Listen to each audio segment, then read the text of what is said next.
Assalamualaikum warahmatullahi wabarakatuh. Selamat datang di program Tanya Jawab Fikih. Tanya Jawab Fikih menjawab persoalan fikih sehari-hari. Assalamualaikum warahmatullahi wabarakatuh. Pemirsa MTA dimanapun Anda berada, bagaimana kabar Anda? Senang sekali kami bisa ditemani Anda sekalian. Selamat datang di program Tanya Jawab Fikih, menjawab persoalan fikih sehari-hari. Saya Umar Faruk Zafrullah. Dalam kesempatan episode kali ini, kita telah kedatangan seorang narasumber, yaitu Bapak Mubalik Maulana Saifullah Mubarak Ahmad Syahid. Mari kita sapa beliau, pemirsa. Assalamualaikum warahmatullahi wabarakatuh, Pak Mubalik. Waalaikumsalam. Apa kabarnya, Pak? Alhamdulillah baik. Umay gimana? Sehat? Alhamdulillah sehat, Pak. Mudah-mudahan kita semoga dilancarkan dalam segala sesuatunya. Nah, kita ada pertanyaan pertama ini, Pak. Jadi berkenaan dengan perbudakan ini ya Pak ya. Jadi kenapa perbudakan tidak dihilangkan sekaligus dalam Islam? Ya, silakan Pak. Ya, ini pertanyaan yang cukup banyak dilontarkan oleh orientalis terutama ya. Mereka jadikan sebagai suatu keberatan terhadap Islam. Karena Islam mengatakan bahwa perbudakan itu dilarang. Perbudakan tidak boleh, tidak manusiawi dan sebagainya. Bukan Islam saja. Bahkan hampir setiap kaum berpandangan seperti itu. Tetapi justru di dalam Islam sampai beberapa abad setelah Rasulullah SAW itu masih ada juga kita dengar yang namanya budak. Para sahabat masih memiliki budak. Kemudian khalifah Islam ketika itu juga memiliki budak begitu. Nah, bagaimana ini korelasinya dengan ajaran Islam itu sendiri yang mengatakan budak itu tidak boleh, perbudakan tidak boleh, tetapi sampai zaman-zaman seperti itu masih ada perbudakan. Itu pertanyaan yang acap kali disampaikan oleh orientalis, oleh orang-orang yang berkeberatan terhadap Islam. Dan bahkan juga ini pertanyaan untuk umat Islam sendiri yang terbersit dalam pemikiran umat Islam sendiri. Kenapa kok tidak perbudakan ini langsung diberangus, dihabiskan di dalam Islam? Nah ini kita harus ingat Islam itu ajaran yang penuh hikmat. Islam itu ajaran yang visioner, jauh ke depan itu pandangan Islam.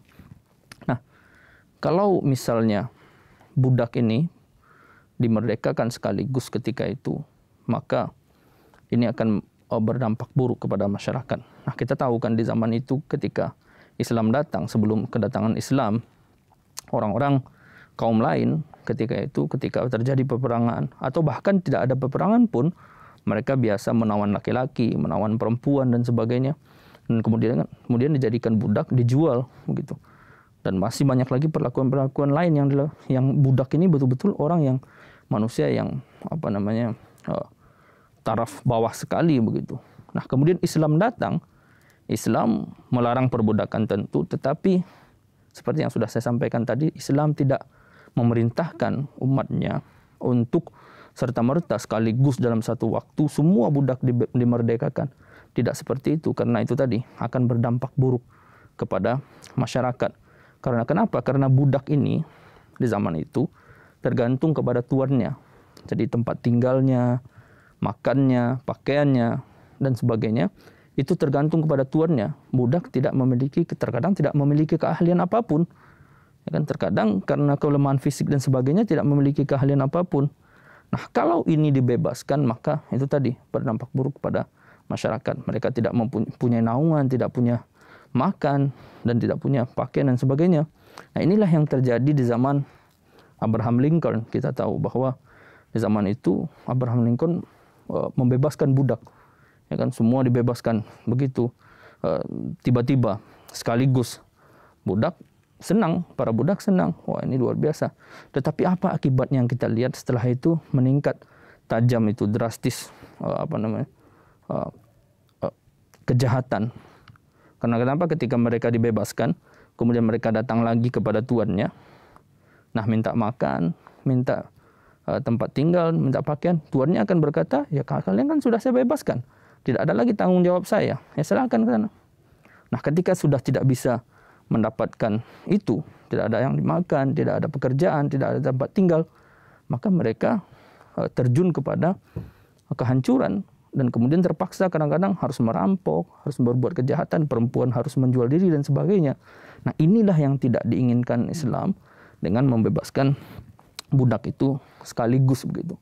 Nah, apa solusi yang ditawarkan Islam? Islam mengajarkan kepada umatnya, oke, perbudakan harus dihabiskan, harus dihilangkan, tetapi dengan cara bertahap.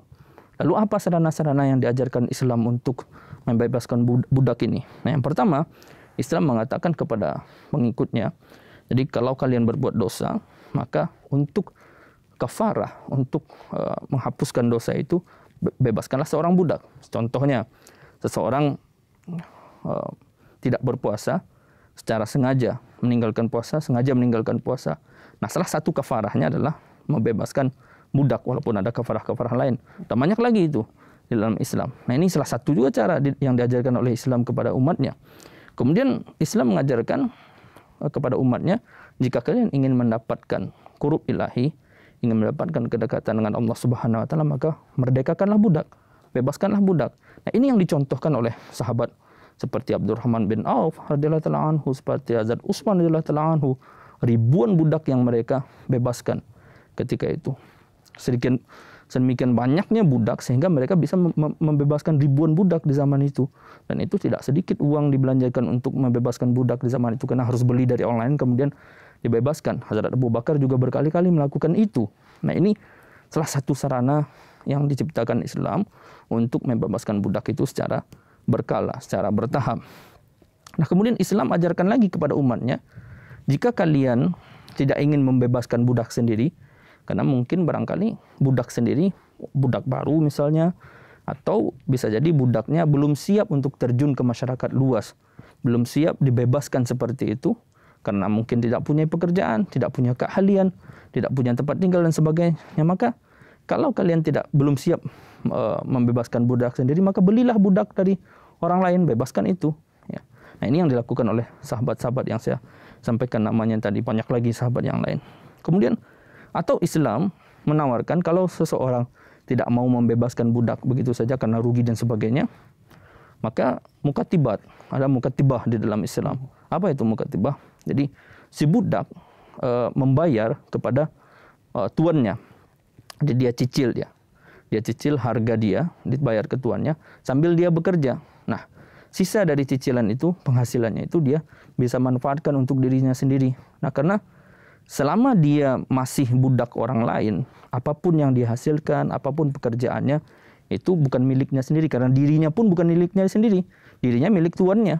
Nah, apapun yang dihasilkan itu otomatis punya tuannya. Tetapi dengan mukatibah ini mereka kemudian bisa menyicil, artinya dia sudah bebas, tetapi uangnya masih dicicil, gitu.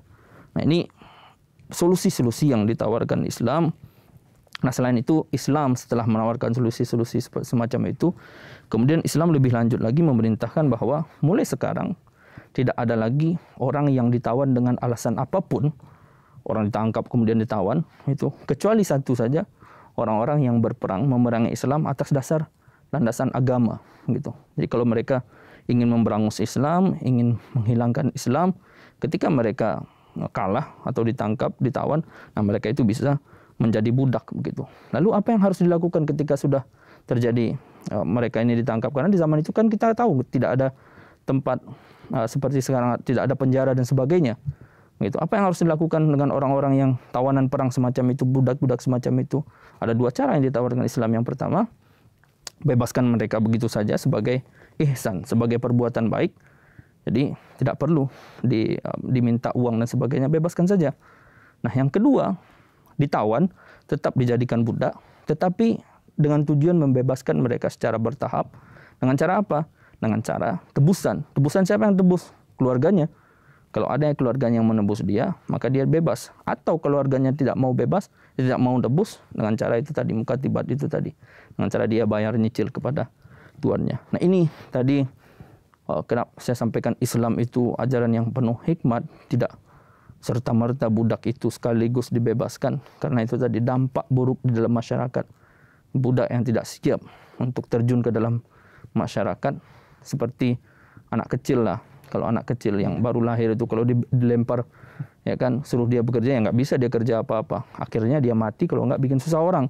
Nah, itu ya juga yang terjadi dengan budak-budak di zaman itu. Gitu. Oke, baik Pak.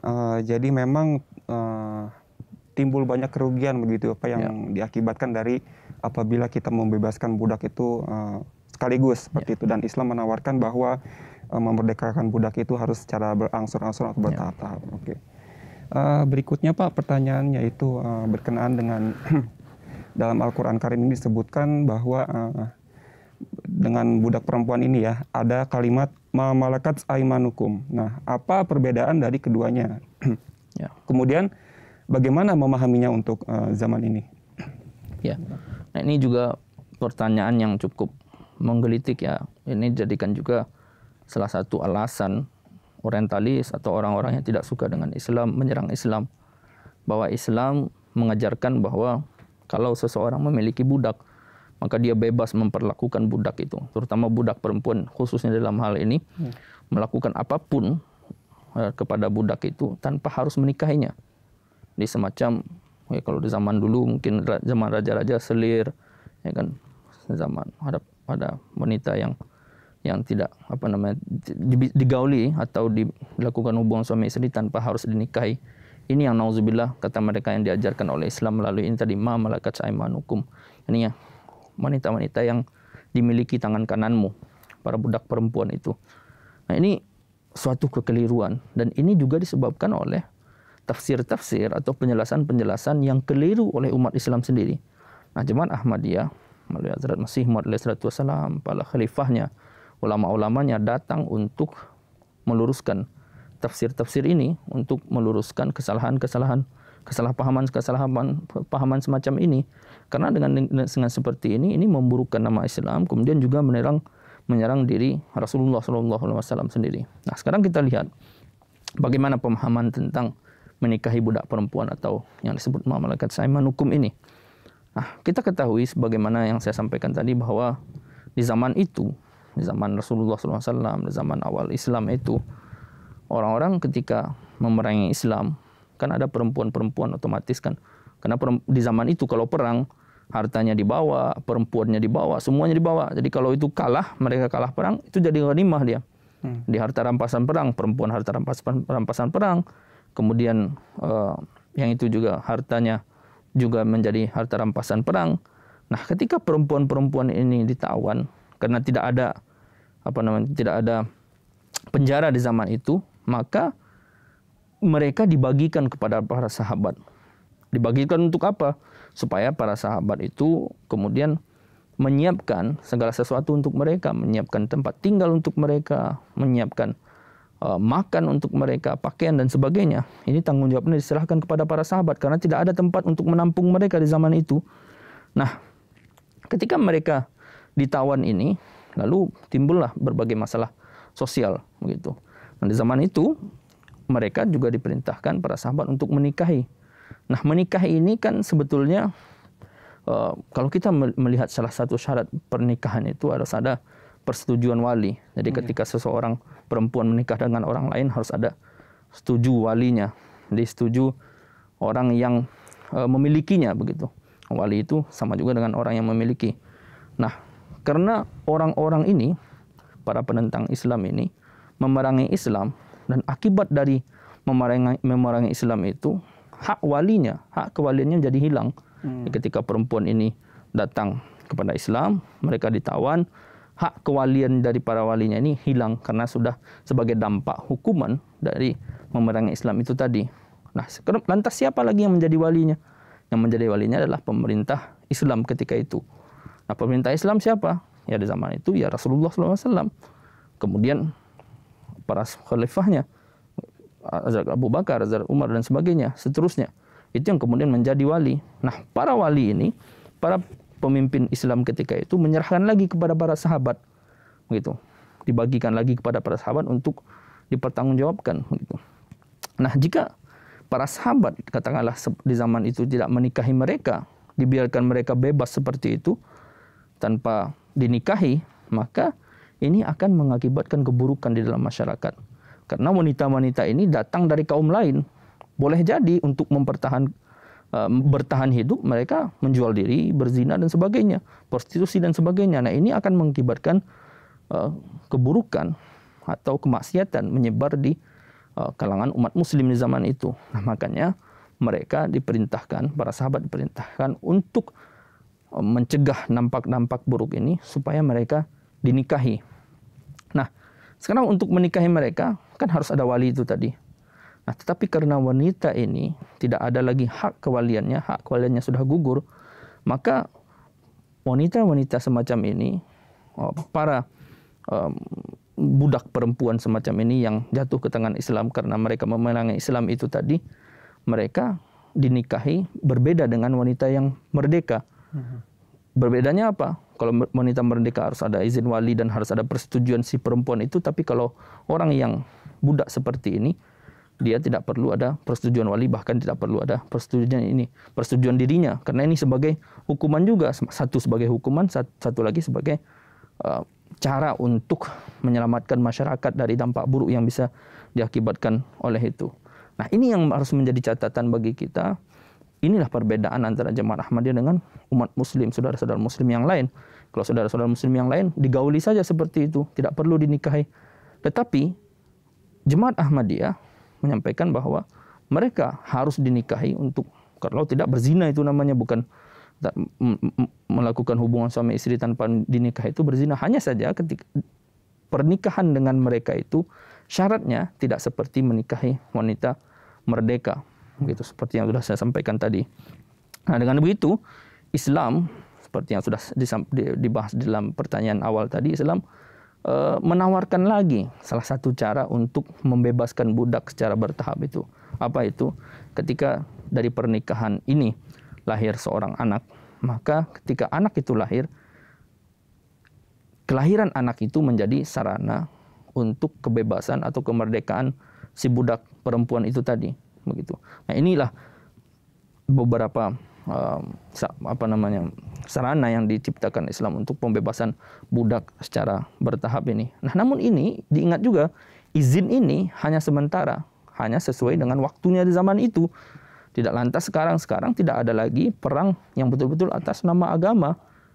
Kita tidak mau berbicara tentang perang di Yerusalem, perang di Palestina dan Israel.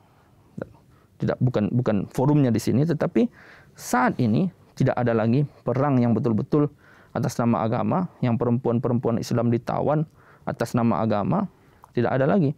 Nah, ketika kondisi ini tidak ada, karena Islam sudah jelas, orang baru boleh ditawan ketika mereka memerangi Islam atas dasar betul-betul murni karena agama, baru boleh ditawan. Tetapi karena itu sudah tidak ada, maka izin ini juga otomatis tidak ada. Tetapi karena Al-Quranul Karim ini ajaran yang terus sampai hari kiamat, kalau kondisi itu tercipta lagi, maka kondisi ini akan muncul lagi. Mereka bisa ditawan lagi, ada budak lagi. Jadi tidak ada itu sekarang. Para orang-orang menyatakan bahwa pembantu rumah tangga dan sebagainya itu sebagai budak. Tidak, itu tidak termasuk ke dalam perbudakan yang dianggap oleh Islam, yang termasuk ke dalam aiman malakat aiman hukum ini. Nah, kenapa Islam mengizinkan perempuan-perempuan itu dinikahi tanpa ada persetujuan wali, bahkan persetujuan perempuan itu tadi? Karena mereka juga menawan paksa ketika itu perempuan-perempuan Islam. Mereka menawan paksa perempuan-perempuan Islam, diperlakukan semena-mena, kemudian juga dijadikan istri-istri. Nah, sebagai jawaban dan sebagai hukuman untuk mereka, maka umat muslim juga diperintahkan melakukan hal yang sama kepada perempuan-perempuan mereka di zaman itu. Nah, ini cukup kompleks sebetulnya, permasalahan tidak seperti yang dipahami oleh saudara-saudara kita yang lain, bahwa aiman malakat aiman hukum itu maksudnya ya silahkan saja kalau punya budak digauli dan sebagainya, itu tanpa ada ikatan pernikahan, itu tidak boleh, sama sekali tidak boleh. Itu sama dengan juga dengan zina di dalam Islam. Baik, Pak. Jadi memang relevansi untuk zaman ini tidak ada budak seperti itu ya Pak, tidak ada budak perempuan ya? Ya, tidak ada. Budak. Dan justru yang ditawarkan oleh Jemaat Ahmadiyah itu bahwa budak sekalipun itu tetap tidak diizinkan untuk digauli seperti itu ya Pak. Oke, baik. Selanjutnya Pak, pertanyaannya, jika seseorang batal wudhu dalam sholat berjamaah dan ketika dia kembali dari berwudhu, ternyata sholat berjamaahnya sudah selesai. Nah, ini maka dari mana dia harus mulai sholatnya ini? Ya, ini juga pertanyaan yang sering ditanyakan juga. Kebanyakan dari kita kadang-kadang malu gitu ya, karena misalnya buang angin ketika sholat berjamaah, posisinya di tengah lagi kan, atau posisinya bahkan di depan. Ya udah bertahan aja. Ya, nanti ulang sholat sendiri, nggak seperti itu. Kalau misalnya batal wudhu ketika sholat berjamaah, keluar saja. Nah, seharusnya makmum yang lain sudah paham, wah ini orang ini batal wudhu gitu. Nah, bergegas pergi wudhu tanpa berbicara dengan orang lain.